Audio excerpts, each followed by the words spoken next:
পৰিপূৰ্ণ পৰমাত্মাই পাপ কৰ্মৰ দণ্ডকো কাটিব পাৰে। এতিয়ালৈকে যি সন্ত মহাপুৰুষক লগ পাইছে তেওঁৱেই কৈছে পাপ কৰ্মৰ ফল ভুগিলেহে সমাপ্ত হয়।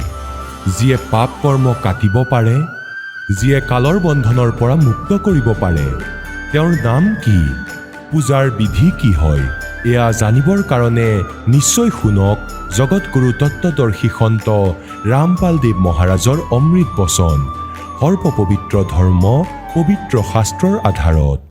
সময়ত এতিয়া আমি আহোঁ পৰমাত্মা সাকাৰ নে নিৰাকাৰেই কথা লৈ। এইটো ভুল থিয়ৰি কৈ আছে যে পৰমাত্মা তাত নাই, তেওঁতো নিৰাকাৰ। যেনেকৈ মুছলমান ধৰ্মটো পৰমাত্মাক বেচোন বোলে, তেওঁ নিৰাকাৰ, তেওঁ দেখা পোৱা নাযায়। আৰু খ্ৰীষ্টান ধৰ্মত পৰমাত্মাক তেওঁলোকে ফৰ্মলেছ কয়, নিৰাকাৰ বোলে। কিন্তু পবিত্ৰ বাইবেলে কৈ আছে, পবিত্ৰ বাইবেলত বৰ্ণনা আছে যে সেই পৰমাত্মা মনুষ্য সদৃশ। সৃষ্টিৰ উৎপত্তি নামৰ গ্ৰন্থ পবিত্ৰ বাইবেলৰ অংশ। তাৰ প্ৰথম অধ্যায়ৰ ২৬ নম্বৰ আয়াতত ২৬ নম্বৰ শ্লোকত লিখা আছে যে পৰমাত্মাই যেতিয়া আৰু ৰচনা কৰিলে ষষ্ঠ দিনা, তেওঁ ক'লে যে মনুষ্যক মই নিজৰেই স্বৰূপত বনাম। এনেদৰে কৈ ভগৱানে পৰমেশ্বৰে মনুষ্যক নিজৰে স্বৰূপ অনুসৰি নিজৰ ৰূপৰ দৰে বনালে। তেওঁলোকক নৰ আৰু নাৰী কৰি সৃষ্টি কৰিলে। আকৌ ভগৱান নিৰাকাৰ কেনেকৈ হৈ গ'ল, ফৰ্মলেছ কেনেকৈ হৈ গ'ল? যেতিয়া পৰমাত্মাই ক'লে যে মই মানুহক নিজৰ নিচিনা বনাম, তেন্তে ভগৱান কেনেকুৱা হ'ব? মানুহৰ দৰেই। আৰু তেওঁ ৬ দিনত সৃষ্টি ৰচনা কৰি ৭ম দিনা সিংহাসনত গৈ বহিল।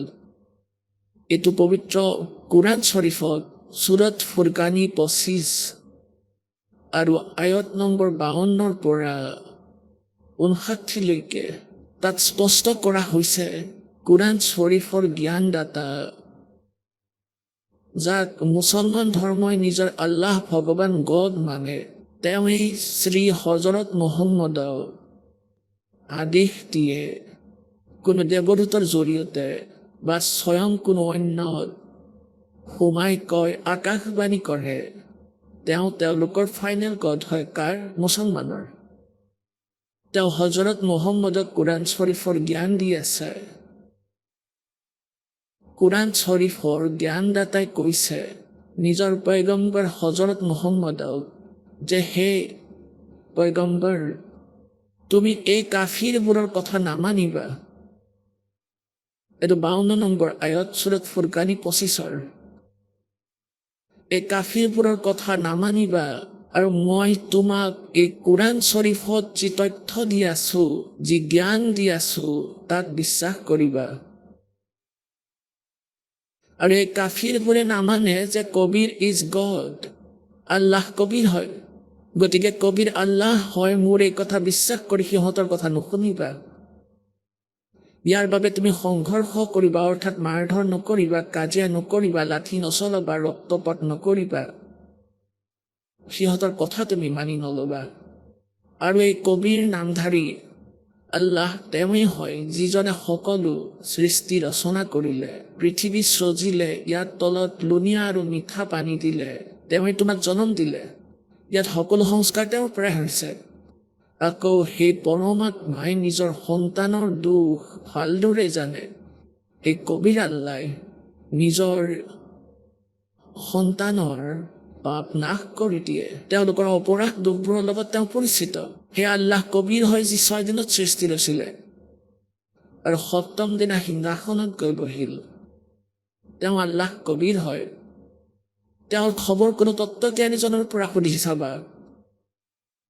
ইয়াৰ পৰা সিদ্ধ হ'ল যে কোৰাণ শ্বৰীফৰ জ্ঞানদাতা আল্লাহৰ পৰা কোনো অন্য আল্লাহ আছে, কবিৰ নামৰ আল্লাহ আছে, যি ৬ দিনত সৃষ্টি ৰচিলে আৰু ৭ম দিনা সিংহাসনত গৈ বহিল। তেওঁৰ বিষয়ে কোৰাণ শ্বৰীফৰ জ্ঞানদাতাইও নাজানে। ইয়াৰ পৰা সিদ্ধ হ'ল যে তেওঁৰো কমপ্লিট নলেজ নাই, অপশ্যন থৈ দিছে যে সেই আল্লাহ যিজনে সকলো সৃষ্টি ৰচনা কৰিলে, যিজন সকলোৰে মালিক, যিজনে ৬ দিনত সৃষ্টি ৰচিলে, ৭ম দিনা সিংহাসনত গৈ বহিল, তেওঁৰ খবৰ, তেওঁৰ জাননী কোনো বা খবৰৰ পৰা অৰ্থাৎ তত্ত্বদৰ্শী সন্তৰ পৰা সুধিবা। কুৰাণ শ্বৰীফৰ জ্ঞানদাতাই নাজানে, ইয়াৰ পৰা সিদ্ধ হ'ল যে তেওঁ নিজেও অনভিজ্ঞ। এনেদৰেই গীতাৰ অধ্যায় নম্বৰ 4 শ্লোক নম্বৰ 36 কৈছে যে সেই তত্ত্ব জ্ঞানক যিটো সচিদানন্দ ঘন ব্ৰহ্মৰ বাণীত আছে, সেই পৰমেশ্বৰৰ জাননী, পৰমেশ্বৰ ব্ৰহ্মৰ জাননী কোনো তত্ত্বদৰ্শী সন্তৰ পৰা সুধি লোৱা। তেওঁ সেই পৰমাত্ম তত্ত্বৰ বিষয়ে জ্ঞান দিব। ইয়াৰ পৰা সিদ্ধ হয় যে গীতাৰ জ্ঞানদাতাও অল্প জ্ঞানী, সেই তত্ত্ব জ্ঞানৰ লগত পৰিচিত নহয় আৰু সেই পৰমাত্মাৰ লগতো পৰিচিত নহয়, পৰমেশ্বৰ ব্ৰহ্মৰ লগত। গতিকে ইয়াত সকলোৱে লোক বেদৰ আধাৰত মুখ বাগৰা কথাৰ পৰা কয় পৰমাত্মা নিৰাকাৰ বুলি। আমাৰ সদগ্ৰন্থই কয়, সকলো ধৰ্মৰে পবিত্ৰ সদগ্ৰন্থই কয় পৰমাত্মা মনুষ্য সদৃশ। তেওঁ সুশৰীৰে আছে, তেওঁৰ নাম কবীৰ, তেওঁ মানুহৰ দৰেই। এসময়ত পুণ্যাত্মাসকল, আজি ৰাতিপুৱা আপোনালোকক কৈছিলোঁ যে যাৰ আজি মানৱ শৰীৰ প্ৰাপ্ত হৈছে তেওঁলোক পুণ্য আত্মা হয়। কাৰণ যাৰ অধিক পুণ্য নাই তেওঁ মনুষ্য জীৱন নাপায়।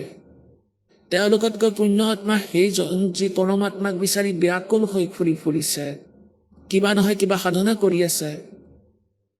আৰু পুণ্য আত্মা আছে যি কোনো নহয় কোনো জনমত পৰমাত্মাৰ ভক্তি কৰি আহি আছে। তেওঁলোকে ভগৱানক বিচাৰে, তেওঁলোকে ভক্তি বিনে থাকিব নোৱাৰে আৰু পৰমাত্মাও তেওঁলোকৰ লগত থাকে। এতিয়া যেনেকৈ কিমান পুণ্য আত্মা আছে যিয়ে ধন ধন সদগুৰুৰ লগত কোটিৰ সংখ্যাত গৈ পৰিছে। ভগৱানক বিচৰা অনেক ভাল আত্মাবোৰ এই ৰাধা স্বামী পন্থত গৈ পৰিছে। তেওঁলোক কিমান পুণ্য আত্মা, তেওঁলোকক ভাল সন্ত মানিলে চকু মুদি বহিছে। কাৰণ এওঁলোক বিলিভাৰ, এওঁলোকে ব্লাইণ্ড ফেইথ কৰে আৰু ভগৱানৰ মাৰ্গত ব্লাইণ্ড ফেইথেই চলে। ইয়াত চতুৰালি নচলে, কিন্তু ব্লাইণ্ড ফেইথো তাক কৰিব লাগে য'ত কথাবোৰ জ্ঞান বুজিব পাৰি। এতিয়া যেনেকৈ সিজুৰ গছ ৰুই সিঁচি তাৰ ওপৰত যদি কোনোৱে ব্লাইণ্ড ফেইথ কৰে যে তাত আম লাগিব, 7 জনমতো আম নালাগে। প্ৰথমেতো আমৰ বীজ চিলেক্ট কৰক আৰু আমৰ বীজ ৰুই আকৌ ব্লাইণ্ড ফেইথ কৰক, তাত সেৱা কৰক, আকৌ পূজা কৰক, তেতিয়া কিন্তু আম লাগিবই লাগিব।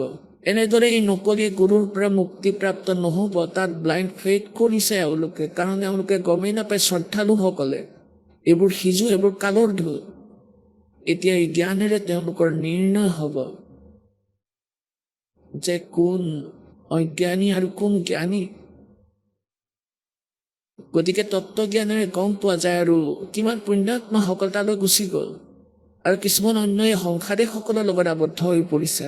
আৰু সেই বাল যোগেশ্বৰ আছে শুনামতে 100খন দেশত, তেওঁৰ নাজানো 105খন দেশত নেকি তেওঁৰ প্ৰচাৰ চলে। গতিকে গোটেই কাঁইটীয়া গছ ৰুই দিলে, তেওঁ সকলো অজ্ঞানতা ভৰাই দিলে। আমৰ ঠাইত সিজু কাঁইট ভৰাই দিলে আৰু সকলোতে অজ্ঞানতা ভৰাই দিলে। কষৰ বিষয়েও নাজানে এওঁলোকে। গতিকে এওঁলোক মনুষ্য জীৱনৰ শত্ৰু। তেওঁ মানে যীশুৱে কৈছিল যে হে হোজা শ্ৰদ্ধালু, তোমালোকে নিজৰ গুৰু বীৰসকলক ভাল আত্মা মানি লৈছা, এওঁলোক তোমালোকৰ ওচৰত আহে, তোমালোকৰ ঘৰত আহে, তোমালোকে তেওঁলোকৰ সেৱা কৰা আৰু তেওঁলোকে বহুত মৰমেৰে আপোনালোকক বুজায় আৰু বহুত প্ৰীতিৰে থাকে। তোমালোকে ইহঁতক পবিত্ৰ ফেৰা ছাগলী বুলি ভাবি আছা, এওঁলোক কুকুৰ নিচিয়া। ইহঁতে তোমালোকৰ জীৱন নাশ কৰি আছে, তোমালোকক শেষ কৰি আছে। এই কথাৰ বিৰোধ কৰিলে সেই নকলি গুৰুসকলে আৰু সেই পুণ্য আত্মাক ক্ৰুশবিদ্ধ কৰি মাৰিলে। ইমান অত্যাচাৰী এওঁলোক, আৰু এয়াই কাৰণ আছিল কাৰোথা কাণ্ডৰে এওঁলোকে কৰাইছিল। দাসে এওঁলোকৰ অজ্ঞানতা ছাল বাকলি এৰুৱালে, সিহঁতৰ অজ্ঞানতা একেবাৰে উদঙাই দিলে। সিহঁতে ভাবিলে যে সিহঁতৰ চিন মুকাম হেৰাই যাব, জনতাই উঠুৱাব। তোমালোক কেনে আচাৰ্য, কেনে গুৰু বুলি প্ৰশ্ন কৰিব, তোমালোকে বেদ গীতাৰ ক খ গ পৰ্যন্ত নাজানা, অন্য কোনো জ্ঞানটো নাই। গতিকে ইহঁতে নিজৰ অজ্ঞানতা বচাবলৈ কেনেকুৱা অত্যাচাৰ কৰালে, কৰোঠাকাণ্ড, আশ্ৰম কাঢ়ি চিএমৰ লগ লাগি জনতাক ভ্ৰমিত কৰালে ভুল প্ৰচাৰ কৰি, আৰু মিছা মোকদ্দমা কৰিলে আমাৰ ওপৰত। কিন্তু এতিয়া সেই 500-600 বছৰ পুৰণি ভাৰত নাই। শিক্ষাৰ এয়াই লাভ, সকলো শিক্ষিত ভাই ভনী পুত্ৰ পুত্ৰী আৰু সকলোৱে বুজি পায় নিজৰ সদগ্ৰন্থ, যাৰ পৰিণাম এই যে আমি আকৌ স্বাধীন হলো, কাৰণ আমাৰ লগত পৰমাত্মা আছে, পৰমেশ্বৰ আমাৰ লগত আছে। সেই পৰমেশ্বৰে চলাইছে এইটো পন্থ, এই মাৰ্গ। গতিকে এনেদৰে সেই পৰমাত্মাই এই সকলো জ্ঞান আমাক ক'লে। গতিকে প্ৰসংগ চলি আছে যে অজ্ঞানীসকলে কয় পৰমাত্মা নিৰাকাৰ বুলি, আমাৰ সদগ্ৰন্থই কয় পৰমাত্মা সাকাৰ। গতিকে এনেদৰে এই শ্ৰদ্ধালুসকলে চকু মুদি যিদৰে যিকোনো গুৰুৱে যেনেকৈ মাৰ্গদৰ্শন কৰে, বেচেৰাসকলে স্বীকাৰ কৰিলে, কাৰণ শিক্ষকৰ সন্মুখত বিদ্যাৰ্থীয়ে অবজেকশ্যন কৰিব নোৱাৰে। এতিয়া শিক্ষক সেইজনে যি চিলেবাছৰ কথা পঢ়ায়, চিলেবাছৰ পৰা কোনো জ্ঞান দিয়ে, চিলেবাছৰ বাহিৰৰ কোনো জ্ঞান যদি দিয়ে, তেওঁ লোককথা শুনাই আছে, তেওঁ উপন্যাসৰ কাহিনী শুনাই আছে, সেয়া বিদ্যাৰ্থীৰ বাবে আত্মঘাতী। এনেদৰে যিসকলে সদগ্ৰন্থৰ জ্ঞান আমাক নিদিলে, তেওঁলোক আধ্যাত্মিক গুৰু হ'লেও সমাজৰ শত্ৰু আছিল। তেওঁলোক আধ্যাত্মিক গুৰু নাছিল, কিন্তু তেওঁলোকক আধ্যাত্মিক গুৰু মানি লোৱা হৈছিল। এতিয়া যেনেকৈ শ্ৰীমদ ভাগৱত গীতাৰ অধ্যায় নম্বৰ 16 শ্লোক 23-24 কৈছে যে যিয়ে শাস্ত্ৰবিধি ত্যাগ কৰি মনে সজা আচৰণ কৰে, না তেওঁৰ গতি হয়, না তেওঁৰ কোনো সিদ্ধিপ্ৰাপ্ত হয়, আৰু না তাৰ কোনো সুখেই হয়, অৰ্থাৎ ইউজলেছ। গতিকে তোমাৰ বাবে অৰ্জুন 24 নম্বৰ শ্লোকৰ অধ্যায় 16 গীতাত কৈছে, গতিকে তোমাৰ বাবে কৰ্তব্য আৰু অকৰ্তব্যৰ ব্যৱস্থা শাস্ত্ৰই প্ৰমাণ। অৰ্থাৎ কি সাধনা কৰিব লাগিব, কি কৰিব নালাগে, ইয়াৰ বাবে শাস্ত্ৰত যি লিখা আছে সেয়াই মানিব লাগিব, অন্য নহয়। কাৰো কোনো লোক বেদৰ কথা স্বীকাৰ নকৰিবা। গতিকে এই যিমান গুৰু আছিল এতিয়ালৈকে আমাক লোক বেদ শুনাই আছিল। গতিকে এনেকুৱা যি পুণ্য আত্মা, আগৰ জন্মৰ পুণ্য আত্মাসকলক মানৱ শৰীৰ প্ৰাপ্ত হৈছে আৰু পৰমাত্মাৰ সন্ধানত ঘূৰি ফুৰিছে, তাৰে এজন আছিল শ্বেখ ফৰিদ। আৰু তেওঁ সৰুকালৰ পৰাই পৰমাত্মাত বহুত, এনেও সৰুকালৰ পৰাই মালিক এনে আত্মাৰ লগতে থাকে। ভগৱানে সকলোকে বিচাৰি ফুৰে। পৰমেশ্বৰে কয় গৌতম আৰু স্বৰ্গ মে और जा बैठो पाता कहे कभी ढूंढता करो अपने हीरे माणिक लाल। শ্বেখ ফৰিদ আছিল মুছলমান ধৰ্মী। সেই পুণ্য আত্মা যেতিয়া সৰু হৈ আছিল, সৰু ল'ৰা, বেছি দুষ্ট আছিল, দুষ্টামি বহুত কৰিছিল। তেওঁৰ মা দুখী হৈ পৰিল, ৰাস্তাৰ ল'ৰা ছোৱালীৰ লগত কাজিয়া কৰি আহে, আপত্তি আহি থাকে। এতিয়া মাকে ভাবিলে যে এতিয়া কি কৰোঁ এই ল'ৰাজনক, কাৰণ আজিকালি সৰু ল'ৰা ছোৱালীক স্কুললৈ পঠাই দিয়ে মা দেউতাই, নাৰ্চাৰীত ভৰ্তি কৰি দিয়ে, তাত ল'ৰা ছোৱালীক খেলা ধূলা কৰোৱা হয়, তাত এৰি দিয়ে। আগতে এনে কোনো ব্যৱস্থা নাছিল, শিশুবোৰ ঘৰতে থাকে, দেউতা পথাৰত, কোনো অন্যফালে কামত ওলাই যায়, কোনো দিন হাজিৰা বা আন কিবা। গতিকে মায়ে বাচ্চাবোৰৰ চোৱা চিতা নিজেই কৰিছিল। সি বেছি বদমাচি কৰিবলৈ লাগিল, আপত্তি শুনি ভাগৰি পৰিল। মাকে ভাবিলে ইয়াৰ কি উপায় কৰোঁ। তেওঁ ক'লে, পুত্ৰ তুমি নামাজ কৰা, আল্লাহৰ ভক্তি কৰা। শ্বেখ ফৰিদ সৰু ল'ৰা ক'লে যে কিহৰ বাবে কৰিম, মই কি পাম। এতিয়া সি খেজুৰ বেছিকৈ খাইছিলে, খেজুৰ। মাকে ক'লে যে পুত্ৰ আল্লাহে তোমাক খেজুৰ দিব। ক'লে সঁচানে মা, হয় আল্লাহে তোমাক খেজুৰ দিব। তেতিয়া ক'লে কোৱাচোন মই কেনেকৈ কৰিব লাগিব। এতিয়া মাকে ভাবিলে ঠিকেই হ'ল। এতিয়া মাকে ক'লে লোৱা কাপোৰ এখন মাটিত পাৰি লোৱা, গাদীৰ দৰে, বিচনাৰ দৰে পাৰি দিলে। পুত্ৰ ইয়াৰ ওপৰত এনেদৰে শুই থাকা, চকু বন্ধ কৰিবা, এবাৰ এনেকৈ কৰিবা, আকৌ এনেকৈ কৰিবা, আৰু ক'বা আল্লাহ মোক খেজুৰ দিব, আল্লাহ মোক খেজুৰ দিব। এনেকৈ কৈ থাকিবা, চকু মেলি নাচাবা, আৰু যেতিয়ালৈকে মই নকওঁ চকু নেমেলিবা, নহ'লে খেজুৰ নাপাবা। যেতিয়া মাকৰ কামৰ সময় হয়, তাৰ বিচনা পাৰি দি কৈছিল যে পুত্ৰ আহা প্ৰাৰ্থনা কৰা। এতিয়া সি লাগি গ'ল নিজৰ সেই কামত, চকু মেলি নাচায়।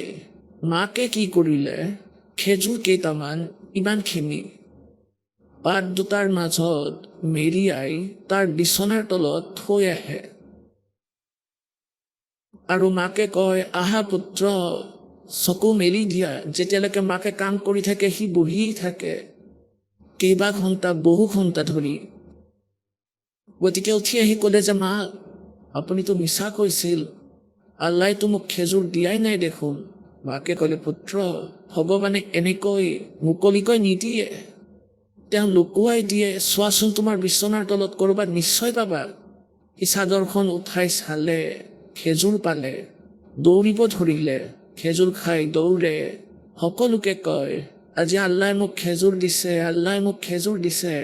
আকৌ আহিয়ে ক'লে, মা, এতিয়া আকৌ কেতিয়া কৰিব লাগিব সেইটো? যেতিয়া তাৰ খেজুৰ শেষ হয় দ্বিতীয় দিনা আকৌ কয় যে মা, আৰু কেতিয়া কৰিব লাগিব? এতিয়া এনেদৰে মাকে পালে তাৰ ঔষধ, তাক ঠিক কৰাৰ উপায়। এদিনাখন কি হ'ল, তাই খেজুৰ থবলৈ পাহৰি গ'ল আৰু সি উঠিলে, চাদৰ উঠালে, তাত পৰমাত্মাই দয়া কৰিলে, তাত এনেকৈ খেজুৰ থৈ দিলে। আৰু সেই শ্বেখ ফৰিদে খেজুৰ খাই খাই আহি আছিল। যেতিয়া মাকে কৈ দিছিল যে আহা পুত্ৰ, উঠা, আৰু তাইৰ মনতো নপৰিল যে আজি তাই খেজুৰ থবলৈকে পাহৰি গ'ল। তাই বৰ চিন্তিত হ'ল যে বদমাছে আকৌ কেতিয়াও এইটো নকৰিব যদিহে আজি খেজুৰ নাপায়। তাই বৰ চিন্তাত পৰিল। তাই দেখিলে যে সি খেজুৰ খাই খাই আহি আছে। মাকে সুধিলে, পুত্ৰ, এই খেজুৰ ক'ৰ পৰা আনিছা তুমি? ক'বলৈ ধৰিলে, মা, প্ৰতিদিনে আল্লাই দি যায়, মোৰ চাদৰৰ তলত মই পাওঁ। ক'লে, সঁচা কোৱাচোন? হয়, চাওক, ইয়াতে থৈ দিছিল। এতিয়া পুণ্যাত্মাসকল, পৰমাত্মাই কয়, जो जन मेरी शरण में ताका हूं मैं दास और गील गील देख জমদন ধৰতি আকাশ। এতিয়া সেই ল'ৰাটোৰ সৰুকালৰ পৰা ইমান দৃঢ় বিশ্বাস হৈ গ'ল ভগৱানৰ ওপৰত যে পৰমাত্মাই এনেদৰেও দিয়ে। ডাঙৰ হৈ সেই শিশুৱে ঘৰ ত্যাগ কৰিলে। ঘৰ ত্যাগ কৰাৰ পিছত তেওঁ এজন নকলি গুৰু পালে। গুৰুজনৰ সিদ্ধি শক্তি আছিল। আশে পাশে তেওঁৰ বৰ নাম আছিল। তালৈকে গ'ল। তেওঁ ফক্কৰ ফকীৰ আছিল। তেওঁ ফক্কৰ ফকীৰ কয় যি নিজৰ মতে বেলেগ সাধনা কৰে। এটা হৈছে যেনেকৈ হিন্দু সমাজত যি ব্যৱস্থা আছে, গীতা পাঠ কৰা, পুৰাণৰ পাঠ কৰা, ব্ৰত পালা, মন্দিৰত নতশিৰ হোৱা, এটা হ'লে এইটো সাধনা। আনটো সাধনাত সন্তই ঘৰ ত্যাগ কৰে, ধূলি জ্বলাই বহে, জংঘলত বহে, তেওঁলোক বেলেগ। তেওঁলোকে সাধনা কৰা বুলিয়ে মানি লোৱা হয়। তেওঁ এনেকৈ এজন সন্ত আছিল, তালৈ গুচি গ'ল। সেই সন্তই সেই প্ৰিয় আত্মাক নিজৰ মতে মাৰ্গদৰ্শন কৰিলে। তেওঁ দৃঢ়ভাৱে লাগি গ'ল। আশ্ৰমত থাকিব ধৰিলে। 7-8জন ভকত আছিল তাত। এতিয়া যিজন ঘৰৰ পৰা ওলাই আহিছিল, ঘৰখন ত্যাগ কৰিলে পৰমাত্মাৰ বাবে, এতিয়া তেওঁৰ লগত বাকী কি থাকিল? গুৰুদেৱক পৰমাত্মা সদৃশ মানি তেওঁৰ প্ৰতিটো কথাই পালন কৰক।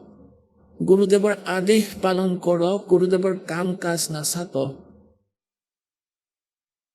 আৰু আমি তত্ত্বজ্ঞানৰ সৈতে পৰিচিত নোহোৱাৰ বাবে আমি গুৰুদেৱক নিজৰ দৰে মানি লওঁ। আপোনাৰ দৰে নহয় গুৰুদেৱ। আপোনাৰ দৰে হোৱাহেঁতেন আপুনিও ভাও ধৰি বহিলৈ ক'ৰবাত গৈ। গুৰুৰ ওপৰত পৰমাত্মা প্ৰসন্ন হয়। কিন্তু তেওঁ কোনজন প্ৰভুৰ প্ৰতিনিধি? যোৰ যাকি শৰণম আছে তাকো তাকি লাজ, জল সুহি মছলি চঢ়িয়ে ये बह जाते गजराज। অৰ্থাৎ যিজন ঈশ্বৰ যি সাধনা কৰে আৰু সঁচা হৃদয়েৰে কৰে, তেওঁৰ ওপৰত তেওঁৰ কৃপা হয় বেলেগ ধৰণে। গতিকে এনেদৰে শ্বেখ ফৰিদে পৰমাত্মা পাবলৈ সমৰ্পণ কৰিলে। গুৰুদেৱে যি আদেশ দিয়ে শিৰোধাৰ্য, মনত দুখ কপট কেতিয়াও নাহে। গুৰুদেৱে হুক্কা খাইছিল আৰু শ্বেখ ফৰিদে কেতিয়াও চুই নাপালে। সেই গুৰুজনে নিজে খাইছিল, কিন্তু আনক হুক্কা খাবলৈ কোৱা নাছিল শ্বেখ ফৰিদৰ গুৰুজনে। এতিয়া কি হ'ল, তাত শ্বেখ ফৰিদ নিজৰ গুৰুদেৱৰ কৃপা পাত্ৰ হ'ল, কাৰণ গুৰুদেৱে যি ক'লেও সেই কামত কোনো ত্ৰুটি হ'বলৈ নিদিয়ে। আৰু অন্যবোৰে অৱহেলা কৰিছিল। অন্যবোৰতকৈ বেছি সম্পৰ্ক সেই গুৰুদেৱৰ শেষ ফৰিদৰ লগত আছিল। সম্পৰ্ক মানে এনেকুৱা যেনে 4-5জন সেৱক আছে আৰু গুৰুদেৱে ক'লে বাচ্চা পানী লৈ আহাচোন। এজনে ক'লে মই আনিছোঁ গুৰুদেৱ, কিন্তু কান্ধত গামোচা লৈ গা ধুবলৈ গ'ল, স্নান কৰিবলৈ। কয় আনিছোঁ গুৰুদেৱ, মানাও নকৰে আৰু কামো নকৰে। আৰু এজনে কোৱাৰ লগে লগে দৌৰি আহি কয় লওক গুৰুদেৱ। গতিকে এতিয়া গুৰুদেৱে সেইজনকেই ক'ব বাৰে বাৰে, সেইজনক কেনেকৈ ক'ব যে মুখেৰে কয় এটা আৰু গুচি যায় আনফালে। এটা চমুকীয়া অৰ্থপূৰ্ণ কৌতুক শুনাম। গুৰু শিষ্য দুজন আছিল। সন্ধিয়া পৰত গুৰুদেৱে ক'লে নিজৰ শিষ্যক যে বাচা চোৱাচোন, নিজে শোৱাৰ পৰত তৈয়াৰী কৰিব লাগিল। গুৰু বৃদ্ধ আছিল, শুই থাকিল সবাতিত। পুত্ৰ চোৱাচোন, বাহিৰত বৰষুণ দিয়া নাইতো। এতিয়া শিষ্য এফালে শুই আছিল, শুই থাকিয়ে ক'লে হয় গুৰুদেৱ, বৰষুণ দি আছে। গুৰুদেৱে ক'লে আৰে তুমিতো বাহিৰলৈ যোৱা নাই, কেনেকৈ গম পালা? ক'লে মেকুৰী তিতি আহিছে। মেকুৰীটো ক'ৰবাত নলাত কৰিবও পাৰে, পানীটো সোমাব পাৰে। তেতিয়া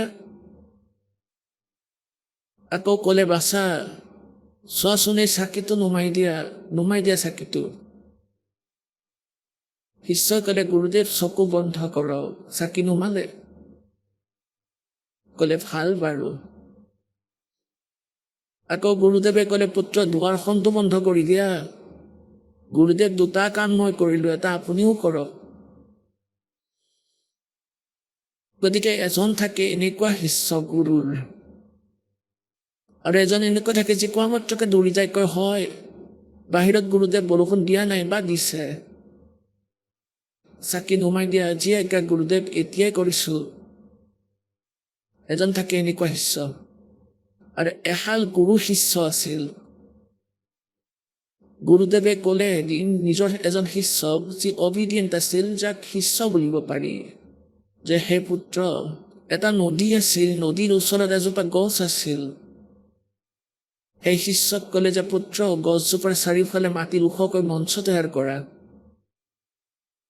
মই পুৱা ফুৰিবলৈ যাওঁ, মোৰ অন্তৰে কয় কিছু পল তাতে বহি প্ৰাকৃতিক আনন্দ উপভোগ কৰোঁ।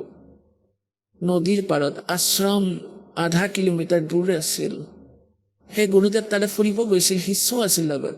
গুৰুদেৱ যেতিয়া উভতি আশ্ৰমলৈ আহিল, কোৰ লগত লৈ গ'ল আৰু চাৰিওফালে বহুত ধুনীয়াকৈ মাটিৰ মঞ্চ তৈয়াৰ কৰি দিলে, 4 ফুট বহলকৈ গছজোপাৰ চাৰিওফালে, আৰু ভালদৰে লিপি লৈ ফিট কৰি দিলে। এতিয়া গুৰুদেৱে সেইটো চালে, ক'লে যে বাহ পুত্ৰ বাহ, ঘূৰি ফুৰি নদীত গা ধুই তাতে বহিল। শিষ্য বহিল তলত, বহিয়েই থাকিল, বাহ ভাই বাহ। এতিয়া পিছদিনা ক'বলৈ ধৰিলে বাচা মোৰ এইটো ভাল লগা নাই, এইটো ভাঙি দিয়া, শেষ কৰি দিয়া। ক'লে হ'ব গুৰুদেৱ। পিছদিনা তাকে একেবাৰে সমান কৰি পেলালে। তাৰ পিছদিনা আকৌ সেই গুৰু শিষ্য আহিল। আকৌ গুৰুদেৱে ক'লে বাচা এই মঞ্চ তেনেকৈ বনাই দিয়া, মোৰ অন্তৰে কৈছে ইয়াতে বহো। শিষ্যই পিছদিনা আকৌ তেনেকৈ বনাই দিলে। তৃতীয় দিনা আকৌ গুৰুদেৱে ক'লে নহয়, ইয়াক আকৌ সমান কৰি দিয়া। ক'লে জীয়াকে গুৰুদেৱ ভাঙি দিলে মঞ্চ। 2 দিন পাছত আকৌ ক'লে বাচা মোৰ মনে কৈছে মই ইয়াতেই বহো। মঞ্চ এখন সাজা পিছদিনা আকৌ সাজি দিলে। 2 দিনৰ পিছত গুৰুদেৱে ক'লে আকৌ যে নহয়, এইখন ভাঙি দিয়া, মোৰ একেবাৰে ভাল লগা নাই। এই কথা তাত থকা গৰখীয়া ল'ৰা এজনে লক্ষ্য কৰি আছিল। সি শিষ্যজনক ক'বলৈ ধৰিলে, যেতিয়া তেওঁ পিছদিনা সেইটো ভাঙিবলৈ আহিল, তাক সমান কৰিবলৈ আহিল, ক'ব ধৰিলে আৰে তোমাৰ মূৰটো বেয়া হ'ল নেকি? বুঢ়াজনৰতো মূৰ এনেও বেয়া। এদিন কৈ বনাই দিয়া, এদিন কৈ ভাঙি দিয়া, আৰু তুমি তাৰ সকলো কথা মানি আছা। এতিয়া শিষ্যজনে ক'লে ভাই, আমাৰ এই কাম কাজৰ সৈতে তুমি পৰিচিত নহয়, এয়া মোৰ পৰীক্ষা চলি আছে ভাই, আৰু এই মঞ্চৰ সৈতে কোনো সম্পৰ্ক নাই। গতিকে কোৱা তাৎপৰ্য এই যে শিষ্য হ'লে এনেকুৱা হ'ব লাগে। গতিকে এজন তেনেকুৱা শিষ্য আছিল। কোন? শেখ ফৰিদ। আৰু অন্য সেইজন আছিল যিজনে কৈছিল 2টা কাম মই কৰিলোঁ, এটা আপুনি কৰক, আপুনি কি একেবাৰে নোৱাৰা হৈ পৰিছে? এতিয়া এনেকৈ ল'ৰা ছোৱালীক কোৱা হয় বেটা এনেকুৱা কৰা তেনেকুৱা কৰা, গতিকে সিহঁতৰ ঈৰ্ষা হয় যে শেখ ফৰিদক বেছি মৰম কৰে। এতিয়া মৰমনো কি কৰিলে, নিজৰ কাম কৰাব লাগিছে কৰালে।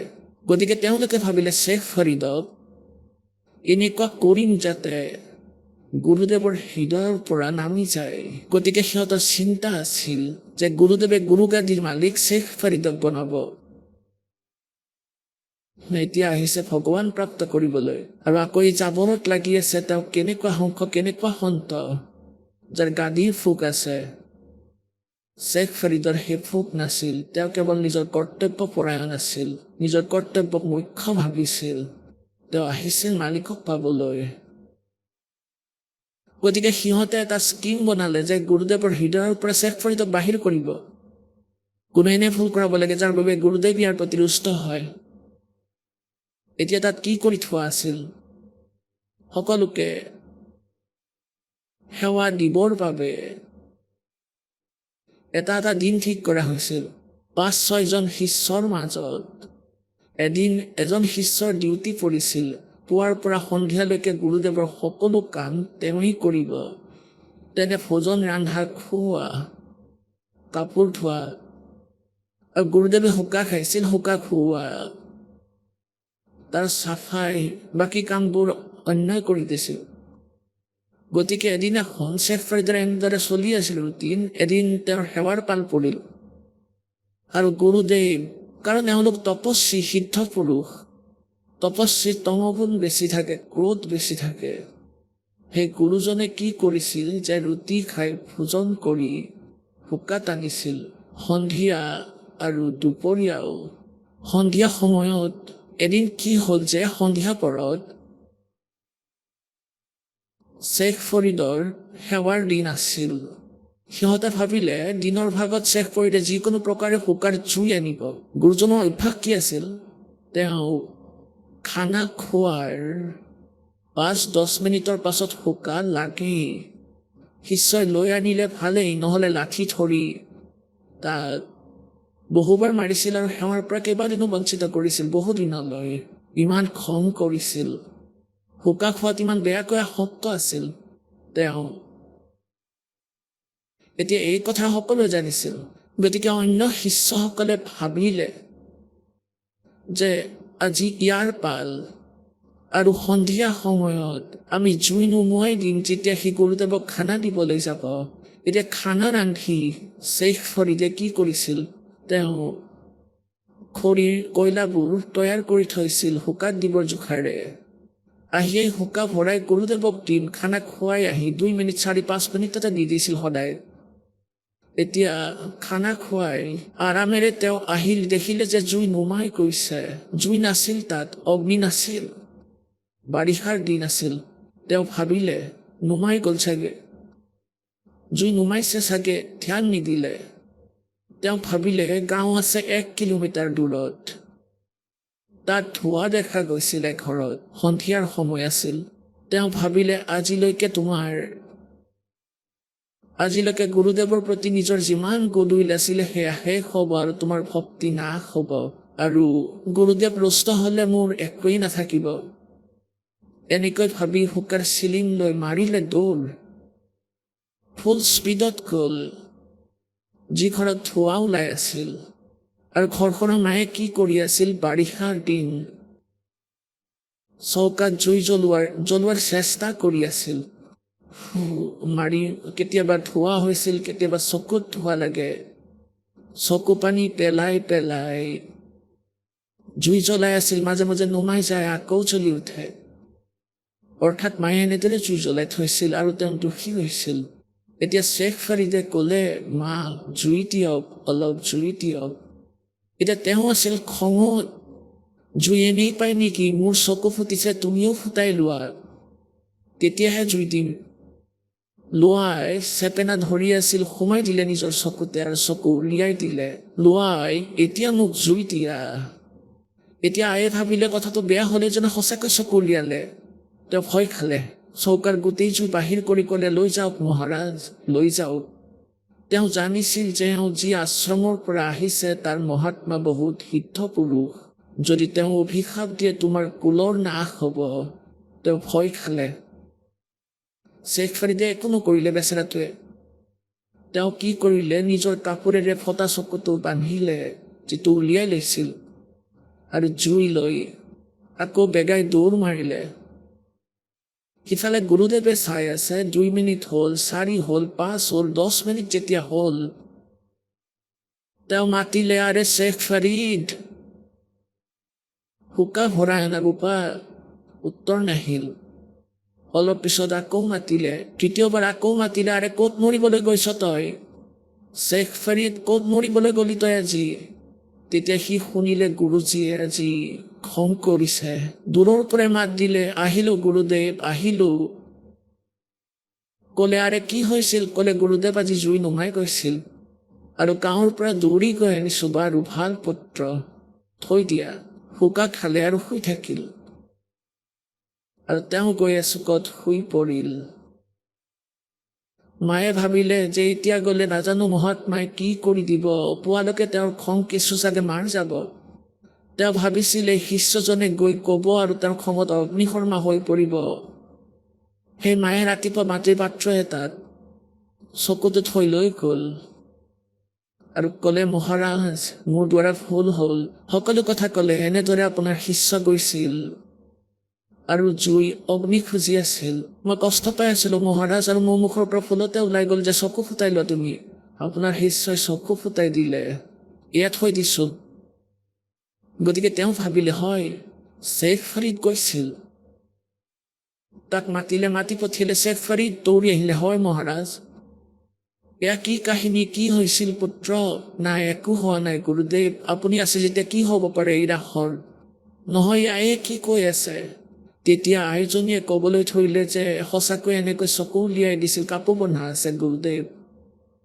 ক'লে, আৰে সঁচাই নে? গুৰুদেৱে ক'লে, খুলি পেলোৱা কাপোৰখন। যেতিয়া কাপোৰ খুলি চোৱা হ'ল, তেতিয়া চকু ঠিকেই দেখা গ'ল শ্বেখ ফাৰিদৰ, কিন্তু অলপ সৰু আছিল। এটা পুণ্যাত্মাসকল, এই কাহিনীৰ, এই কথাৰ যি সাৰ বস্তু ওলাব তালৈ ধ্যান দিব। এতিয়া ইমান সিদ্ধ পুৰুষ হৈও তেওঁ মুক্তিপ্ৰাপ্ত হোৱা নাছিল, মুক্তিৰ সাধনা নাছিল। পৰমাত্মাই কৈছে, পৰমেশ্বৰে নিজৰ অমৃত বাণীত এনেকুৱা 24 সিদ্ধিও আপোনাৰ যদি থাকে আৰু যদি সত্য সাধনা নাথাকে, তেতিয়াও আপোনাৰ জীৱন ব্যৰ্থ। এতিয়া কি হ'ল? এতিয়া এই কথাৰ পৰা ওচৰে পাজৰে খুব মহিমা হ'ল সেই সন্তজনৰ, যে এনেকুৱা সন্ত এনেকৈ ঠিক হৈ গ'ল। কিছুদিনৰ পাছত তাৰ মৃত্যু হৈ গ'ল সন্তজনৰ, সেই মহাত্মাৰ। শ্বেখ ফাৰিদ ভক্তিৰ বাবে ওলাই আহিছিল আৰু গুৰুজনে তপস্যাৰ মাৰ্গ দেখুৱাইছিল। এতিয়া সেই যি গুৰু আছিল, তেওঁ সাধনাত তপস্যা কৰিবলৈ কৈছিল যে তপ কৰা, কষ্ট দিবা শৰীৰক যিমান বেছি পাৰা, তেতিয়া তোমাক পৰমাত্মা প্ৰাপ্ত হ'ব, দৰ্শন দিব, আল্লাহৰ দৰ্শন হ'ব। এতিয়া শ্বেখ ফাৰিদে সেই আশ্ৰম এৰি দিলে, কাৰণ তাত গাদীৰ ভোকাতুৰ আছিল। শ্বেখ ফাৰিদে গাদী বিচৰা নাছিল, তেওঁ দূৰলৈ গৈ সাধনা কৰিবলৈ ধৰিলে। তেতিয়া তেওঁ এনেকৈ ভাবিছিল যে গুৰুদেৱে পথ দেখুৱাই গৈছে যে অধিক বেছি তপস্যা কৰিলে, শৰীৰক কষ্ট দিলে, ভগৱানে তোমাক দৰ্শন দিব। 12 বছৰত তেওঁ 50 কেজি অন্ন খালে। 12 বছৰত 50 কেজি অন্ন। এতিয়া চাওক পুণ্যাত্মাসকল, এদিনত কিমান গ্ৰাম খাইছিল তেওঁ? এবছৰত 360 দিন, আৰু 12 বছৰত চাই লওক কিমান হ'ল। এতিয়া পুণ্যাত্মাসকল, এনেদৰে অলপ আহাৰ খাই তেওঁৰ শৰীৰ বেছি দুৰ্বল হ'ল, আৰু বাহিৰত বহিলে কাউৰী অহা হ'ল তেওঁক মৃত ভাবি তেওঁৰ চকু খাবলৈ। আৰু কাউৰীক তেওঁ কৈছিল, শ্বেখ ফাৰিদে, যেতিয়া কাউৰী আহি মূৰত বহে, হাত ভৰি নচলেই, বাহিৰত পৰি আছিল। কেতিয়াবা কোৱাত 12 বছৰলৈ ওলমি থাকে তেওঁ। 12 বছৰ কোৱাত ওলমে, ওলোটাকৈ ওপৰত গছৰ ডালত ৰছী বান্ধি ভৰি বান্ধি তললৈ ওলমি থাকে। 12 বছৰলৈকে কোৱাত ওলমি আছিল। মাজে মাজে বাহিৰলৈ ওলাই অলপ ফুৰা চকা কৰি আকৌ ওলমি থাকে। বাহিৰত শুই আছিল, কাউৰী আহিল, কাউৰীয়ে ভাবিলে এই মানুহজন মৰি গৈছে, শৰীৰত ক'তো মাংস নাই, একেবাৰে সাৰ মাত্ৰহে দেখা গৈছিল। কাউৰী বহিল মূৰত যে ইয়াৰ চকু খাই পেলাম, চকুত কিছু মাংস আছে। যেতিয়া কাউৰী আহি বহিল, শ্বেখ ফৰিদে ক'লে যে কাউৰী ভাই, মোৰ শৰীৰত ক'ৰবাত মাংস পালে সেয়া খাই লোৱা, নিজৰ পেট ভৰোৱা, কিন্তু মোৰ চকু নাখাবা। হ'ব পাৰে মই ভগৱানৰ দৰ্শন পাব পাৰোঁ, মোৰ চকু নাখাবা, মোৰ ভগৱানৰ দৰ্শনৰ আশা আছে। এনেকৈ কৈ উচপি উচপি কান্দিবলৈ ধৰিলে যে ভগৱানক নাপালোঁ, গোটেই জীৱন ব্যৰ্থ হ'ল, এতিয়া নাজানো কিমান দিনৰ জীৱন আছে। গতিকে ভাবিলে বাহিৰত পৰি থাকিলেই কাউৰীয়ে খাই পেলাব। লাহে লাহে ভৰিত ৰছী বান্ধিলে আৰু লাহে লাহে অভ্যাস হৈয়ে গৈছিল, ওলমি থাকিল আৰু উচপি উচপি কান্দিলে যে ভগৱান আল্লাহ, আপোনাৰ দৰ্শন নহ'ল আৰু জীৱনৰ অন্ত পৰিল। কি ত্ৰুটি হ'লে পাপীৰ দ্বাৰা গুৰুদেৱে যি কৈছিল মই সকলো কৰি আছোঁ। এতিয়া যেতিয়া এইটো অৱস্থা দেখে, কৈছে যে যিজন মোৰ শৰণত আছে, এনেকুৱা পুণ্য আত্মা যি থাকে, তেওঁলোকে কেতিয়াবা কবিৰ পৰমেশ্বৰৰ শৰণত তেওঁৰ সান্নিধ্যত সাধনা কৰি আছিল, যেতিয়া কবিৰদেৱ তত্ত্বদৰ্শী সন্তৰ ৰূপত পৃথিৱীত বিৰাজমান হয়। সেই সময়ত ইমান ভাল ভক্তি হৈ যায় যে অনেক জনমলৈও যদি পাৰ নহয়, তেতিয়া ইয়াত ঘূৰি থাকে, তেওঁৰ ব্যাকুলতা থাকে, সেই ভক্তিৰ অংশ সমাপ্ত নহয়, যেনেকৈ আপোনালোকৰ মাজতো আছে। এই সকলো পুণ্য আত্মাৰ যি অন্য পন্থত বা ধৰ্মত বা অন্য কোনো মন্দিৰ মছজিদ গুৰুদ্বাৰত গৈ আছে, তেওঁলোকে পৰমাত্মাৰ ভক্তি বিচাৰি আছে। তেওঁলোকে কেতিয়াবা কোনোবা যুগত পৰমাত্মা কবিৰদেৱৰ সান্নিধ্যত ভক্তি কৰি আছিল। এতিয়া শ্বেখ ফৰিদ সেই পুণ্য আত্মাসকলৰ মাজত কোনোবা এজন হয় যি পাৰ হোৱা নাছিল। আমি মাজতে বিচলিত হৈ পৰোঁ, কাৰণ আমি ভগৱানক চিনিব নোৱাৰিলোঁ, কাৰণ আমি সদগ্ৰন্থৰ লগত পৰিচিত নাছিলোঁ। সেইকাৰণে আমি বিচলিত হৈ আছিলোঁ, ভগৱান আহি গুচি গ'ল, আমি ইয়াতে পৰি থাকিলোঁ, কাৰণ আমি তেওঁক চিনি নাপালোঁ, তেওঁৰ ওপৰত বিশ্বাস নহ'ল। এতিয়া শ্বেখ ফৰিদ ওলমি আছে, কান্দি আছে বেয়াকৈ। আৰু কেতিয়া দোদিন দেৰি শৰণ হো তাকা দাস और गैर गैर लाग्या करूं जब लग धरती आकाश। তাত গৈ থিয় হ'ল পৰমাত্মা কোৱাত গৈ, আৰু ৰছী বান্ধি থোৱা আছিল, সেই ৰছীডালত ধৰি লৈ এনেকৈ টানিলে ওপৰলৈ, যেনেকৈ বাল্টি উলিয়াই পানীয়ে কুৱাৰ পৰা। শ্বেখ ফৰিদ যেতিয়া কুৱাত ওলমি থাকে ওলোটাকৈ, তেতিয়া কোনো গৰখীয়া আহিছিল। গৰখীয়া স্বভাৱতে দুষ্ট থাকে। সিহঁতে কি কৰিছিল, সেই ৰছীডালত ধৰি এনেকৈ এনেই লৰাই দিছিল। শ্বেখ ফৰিদ কেতিয়াবা কুৱাৰ এফালে গৈ লাগে, কেতিয়াবা সিফালে গৈ লাগে, এনেকৈ। আৰু তেওঁ এনেদৰে বেচেৰাতে নিজৰ টাইম পাছ কৰে। সিহঁত শিশু এক দুবাৰ ল'ৰাই এনেকৈ এৰি থৈ গৈছিল। এতিয়া শ্বেখ ফৰিদে ভাবিলে যে আজি এইজন ভাল উস্তাদ আহিছে, এইজনেতো বাহিৰত উলিয়ালে মোক। তেওঁ এনেকৈ বাহিৰলৈ টানি আছিল, পৰমাত্মাই ওপৰলৈ টানিছে, ওলমি আছিল আৰু ক'লে, ভাই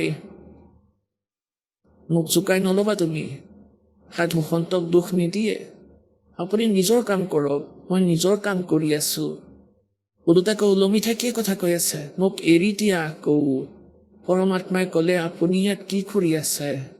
শ্বেখ ফৰিদে ক'লে যে মই পৰমাত্মাৰ দৰ্শনৰ বাবে, ভগৱানৰ দৰ্শনৰ বাবে মই সাধনা কৰি আছোঁ। পৰমেশ্বৰে ক'লে যে ময়েই পৰমাত্মা, ময়েই আল্লাহ, ময়েই আল্লাহু আকবৰ, হে কবিৰ আল্লাহ ময়েই।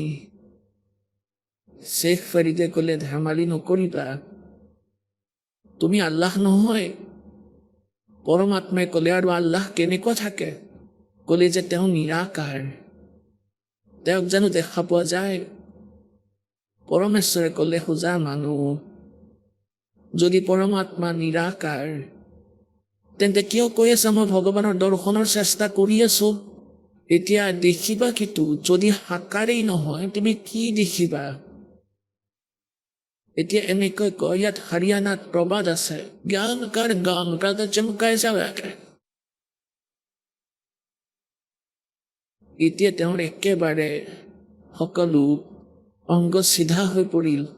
শ্বেখ ফৰিদৰ আৰু পৰমাত্মা থিয় হৈ আছে সন্মুখত। একেবাৰে বুজি পালে যে সঁচাকৈয়ে পৰমাত্মাই ক'লে, এফালে তুমি কৈ আছা ভগৱান নিৰাকাৰ, তেওঁ বেচোন আৰু আৰু এইটো কৈ আছে যে তেওঁ দৰ্শনৰ বাবে চেষ্টা কৰি আছো, সাধনা কৰি আছো। প্ৰথমে এইটো চোৱা, তুমি কৈ কি আছা, কৰি কি আছা। তেতিয়া তেওঁ ভাবিলে, শ্বেখ ফাৰিদে, হয় মানুহজনে সঁচাকৈ কৈছে, 16 নাই সঁচা। ইফালে বিশ্বাসো হোৱা নাই যে এইজন ভগৱান। ভৰিত ধৰিলে, এনে ধৰে। এই কথা তেওঁৰ মনত আছিল যে কোৰাণ শ্বৰীফতো লিখা আছে যে সেই পৰমাত্মাৰ বিষয়ে কোনো বাক খবৰে ক'ব। গতিকে তেওঁ এনেকৈ ভাবিলে, তেওঁ আল্লাহ হ'বই নোৱাৰে, কিন্তু বা খবৰ নিশ্চয় হয়, অৰ্থাৎ তত্ত্বদৰ্শী নিশ্চয় হয়। তেওঁ 1 ছেকেণ্ডতে সকলো কথা বুজাই দিলে যে নিৰাকাৰজনক দেখিবা কেনেকৈ, যদি নিৰাকাৰেই হয় তেন্তে কিয় কৰি আছা এই সাধনা। ভৰিত ধৰি ক'বলৈ ধৰিলে, মহাৰাজ মোক ৰাস্তা কৈ দিয়ক। ভগৱানে ক'লে যে আহা কৈ দিম। সেই ৰছী খুলি দিলে, বহি গ'ল, ক'বলৈ ধৰিলে। পৰমাত্মাই ক'লে, এই শৰীৰৰ লগত তুমি কিয় শত্ৰুতা কৰি আছা? এইটো ক'ত লিখা আছে, কোন শাস্ত্ৰত এনেকুৱা কৰিলে ভগৱান পায় বুলি? শ্বেখ ফাৰিদে ক'লে, মোৰ গুৰুদেৱে এনেকৈ কৈছে। পৰমাত্মাই ক'লে, তোমাৰ সেই গুৰুজন নকলি আছিল। শ্বেখ ফাৰিদে ক'লে, মহাৰাজ নিন্দা নকৰিব গুৰুদেৱৰ, এতিয়া এই শ্ৰদ্ধালু থাকেই এনেকুৱা। পৰমাত্মাই ভাবিলে, যদি বেছিকৈ কৈ দিওঁ ই একেবাৰে নিজৰ কৰ্ম বেয়া কৰিব। পৰমেশ্বৰে ক'লে, পুত্ৰ এই শৰীৰৰ লগত তুমি শত্ৰুতা কৰি আছা। এনেকৈ ভগৱান নোপোৱা। ক'লে, হয় মহাৰাজ, এইটো মই বুজিলো, এনেকৈ নাপাই বাবেতো ইমান সময় পাৰ হৈ গ'ল। তেতিয়া পৰমেশ্বৰে ক'লে, আহাৰ খোৱা।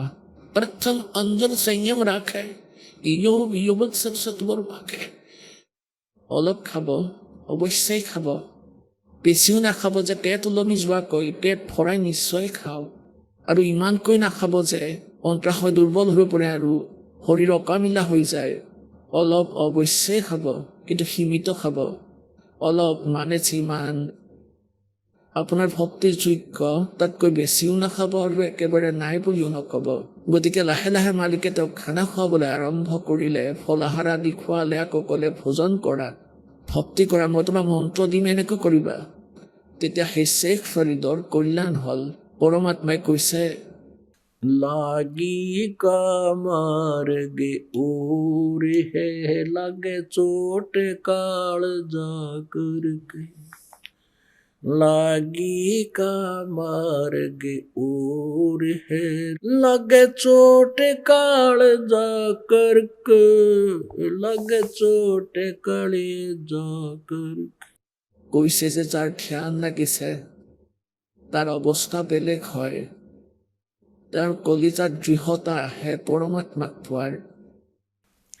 बन कुएं में शेख फरीद ने कैसी मीठी बोली भाषा।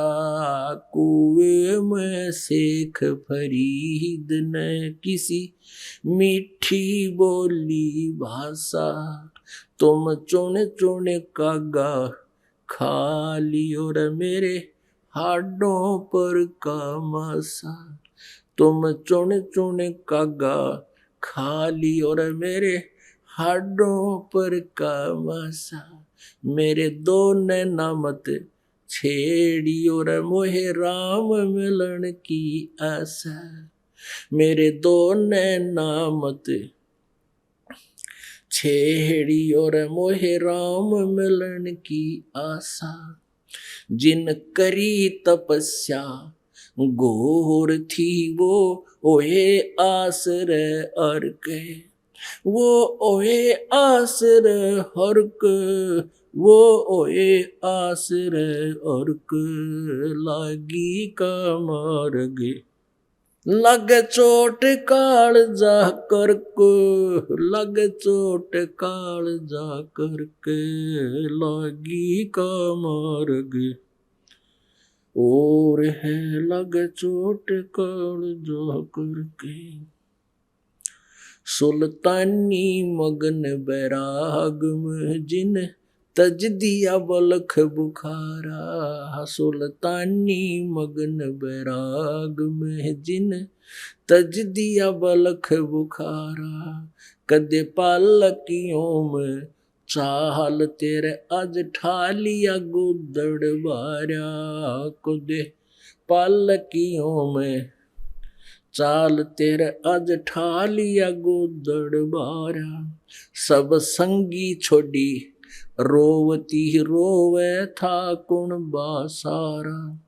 सब संगी छोड़ी रोवती रोवे था कुण बासारा। शोर मचारण वास में ना देखा पीछा फिर के, ना देखा पीछा फिर के, ना देखा रे पीछा फिर के। लागी का मार्ग और है लग चोट काल जा करके, लग चोट काल जा करके, लग चोट काल जा करके। ला बन बीच भरतरी भूप ने एक मारा ताण निशाना। बन बीच भरतरी भूप ने एक मारा ताण निशाना। कोई घड़ी सदी थी आवन की साधु का हो गया आना। कोई घड़ी सदी थी आवन की साधु का हो गया आना।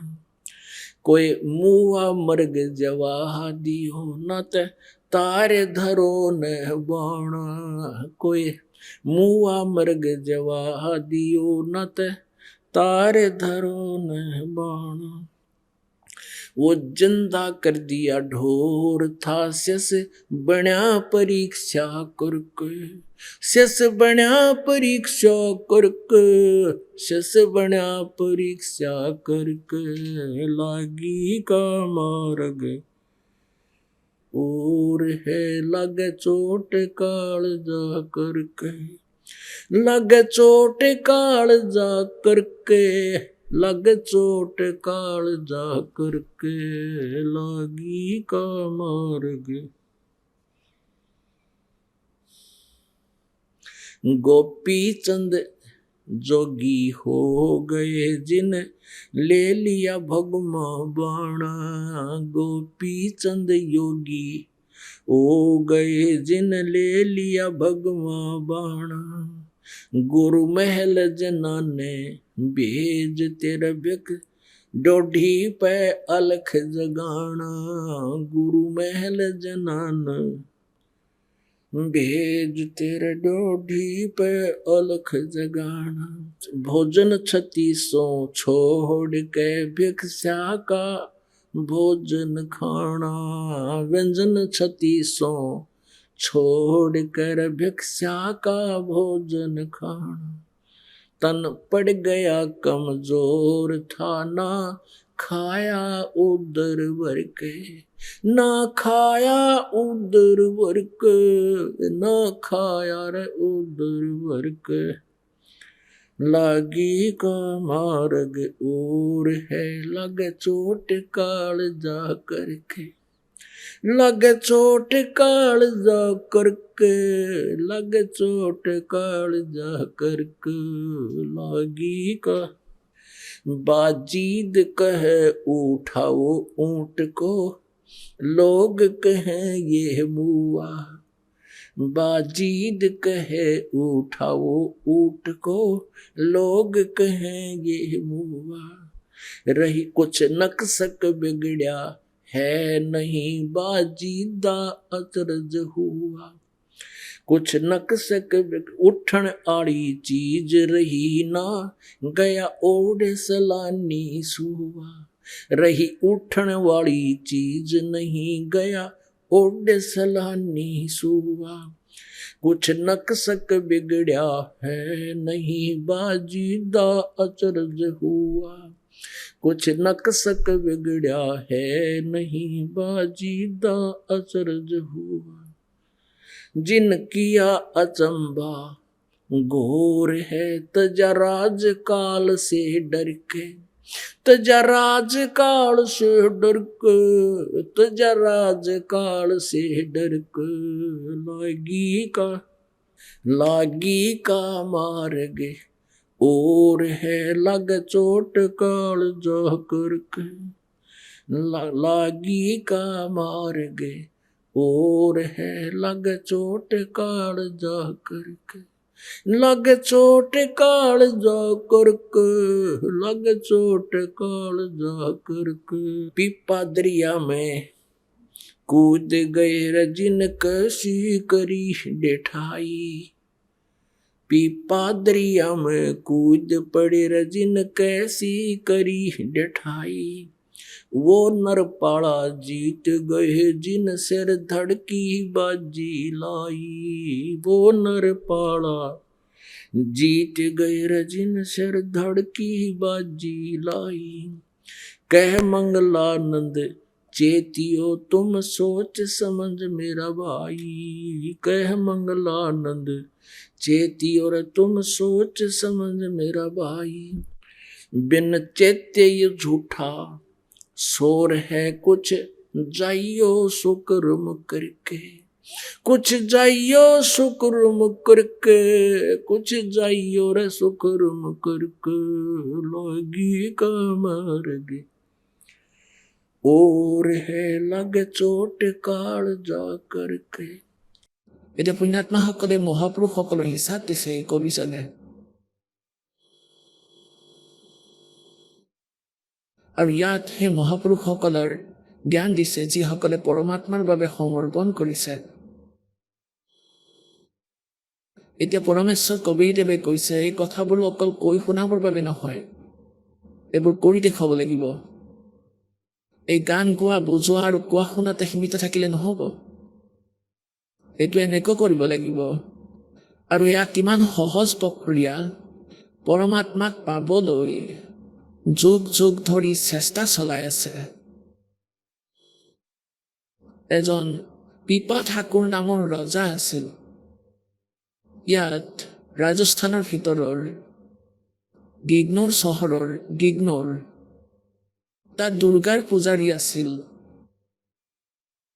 আৰু তেওঁ দুৰ্গাৰ সাক্ষাৎ দৰ্শন দিছিল। আৰু এদিন ৰামানন্দদেৱ গুচি গ'ল সেইফালে, কাৰণ ৰামানন্দক পৰমেশ্বৰ কবিৰদেৱৰ জ্ঞানৰ পৰিচয় হৈ গৈছিল। আৰু পৰমেশ্বৰে কৈছিল যে আপোনাৰ মহিমা বহু সাধাৰণ মানুহে আপোনাৰ কথাত বিশ্বাস কৰে আৰু আপুনি মহৰ্ষি বুলি প্ৰসিদ্ধ। আপুনি এই দাসে যি জ্ঞান দিছে তাৰ প্ৰচাৰ কৰক। তেওঁ পৰিচিত হৈ গৈছিল পৰমাত্মাৰ লগত, আৰু কবিৰদেৱক ৰামানন্দে দেখিছিলে ঔষধ লোকত। ৰামানন্দদেৱে আকৌ এনেকৈ প্ৰচাৰৰ বাবে যাবলৈ ওলাল। ৰামানন্দদেৱ সেই চহৰলৈ গুচি গ'ল, ৰজাৰ তাত থাকিল। ৰজা বহুত ধাৰ্মিক আছিল। সেইদিনাই কথা শুনালে ৰামানন্দদেৱে যি কথা পৰমাত্মা কবিৰদেৱে পৰমেশ্বৰে তেওঁক কৈ থৈছিল সেই সকলো জ্ঞান শুনালে। তেতিয়া পিপাদেৱে ক'লে, হে পৰমাত্মা, আপোনাৰ কথা মোৰ বিশ্বাস নহ'ল যে দুৰ্গাৰ ওপৰতো কোনো শক্তি আছে। তেতিয়া ৰামানন্দদেৱে ক'লে যে আপুনি নিজৰ দেৱীক সুধি ল'ব। কেতিয়াবা তেওঁ এটা বিশেষ অনুষ্ঠান কৰিছিল আৰু তেওঁ দৰ্শন দিছিল। বিশেষ অনুষ্ঠান কৰালে দুৰ্গা প্ৰকট হ'ল। দুৰ্গাক সুধিলে যে মাতা কোনো অন্য শক্তিও আছে নেকি? এতিয়া এই দেৱ দেৱীয়ে মিছা নকয়, তেওঁ ক'লে হয় অন্য শক্তি আছে, কিন্তু তুমি তাত নোপোৱা, তোমাক তেওঁ দৰ্শন নিদিয়ে। এতিয়া পিপাৰ মনত লাগিল সেই কথাটো। তেওঁ কৈছে দৰ্শন মাত্ৰ নহয়, সকলো কাম হ'ব। এতিয়া কি কৰিলে ৰামানন্দদেৱে? আকৌ কিছুদিনৰ পিছত যাবলগীয়া আছিল, তেওঁ আকৌ গ'ল আৰু সুধিলে, ৰাজন এতিয়া আপোনাৰ ৰায় কি? তেতিয়া পিপাই ক'লে, মহাৰাজ, যি কথা আপুনি কৈ আছিল সেয়া সকলো সঁচা। দুৰ্গাক মই সুধিছিলোঁ, এতিয়া মই আপোনাৰ লগত থাকিম। পৰমাত্মাই ভাবিলে এইজন হৈছে ৰজা, আৰু ইয়াক মোৰ লগত থাকিলেও আগলৈ আকৌ কেতিয়াবা দুখ দিব। গতিকে তেওঁক ক'লে যে ৰাজন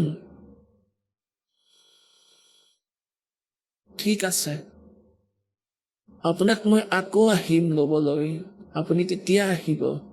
এতিয়া পিপাই ভাবিলে এই মহাৰাজ আকৌ আহিব আৰু মই যাব লাগে সোনকালে। ক'বলৈ ধৰিলে, মহাৰাজ মই হ'লে থাকিব নোৱাৰা হৈছোঁ, মই আপোনাৰ লগত যাম। বহুত বুজালে যে ৰাজন তাত মাটিত শুব লাগিব, শাকে লোনে খাব লাগিব, ক'লে সকলো কৰিম মই। তেতিয়া তেওঁ ভাবিলে বাৰু ঠিক আছে, সাজু হোৱা তুমি। ৰাজপাট এৰি দিলে। এতিয়া তেওঁৰ পত্নী সকলো সাজু হ'ল।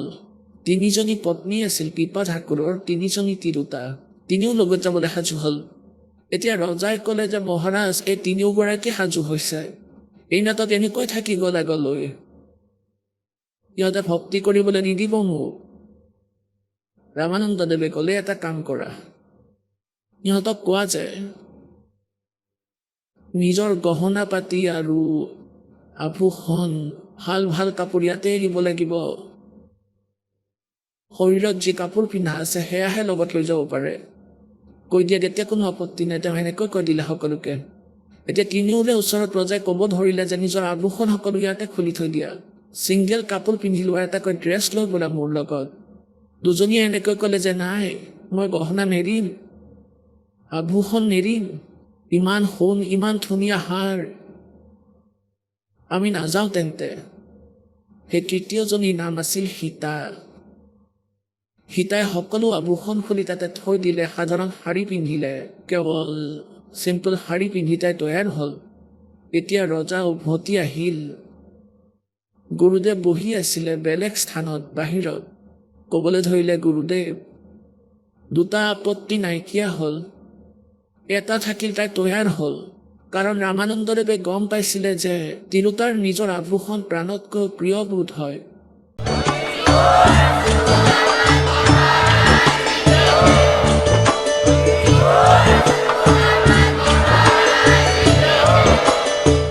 আপুনি শুনি আছিলে জগতগুৰু তত্ত্বদৰ্শী সন্ত ৰামপালদেৱ মহাৰাজৰ মংগল প্ৰবচন। অধিক জানিবৰ বাবে ভিজিট কৰক আমাৰ ৱেবছাইট www.jagatgururampalji.org। সন্ত ৰামপালদেৱ মহাৰাজৰ শুভ আশীৰ্বাদত সমগ্ৰ বিশ্বতে 500তকৈও অধিক নাম দীক্ষা কেন্দ্ৰ আছে, য'ত সন্ত ৰামপালদেৱ মহাৰাজৰ দ্বাৰা বিনামূলীয়া নাম দীক্ষা দি থকা হৈছে। আপোনাৰ নিকটৱৰ্তী নাম দীক্ষা কেন্দ্ৰৰ ঠিকনা জানিবলৈ সম্পৰ্ক কৰক 8222880541।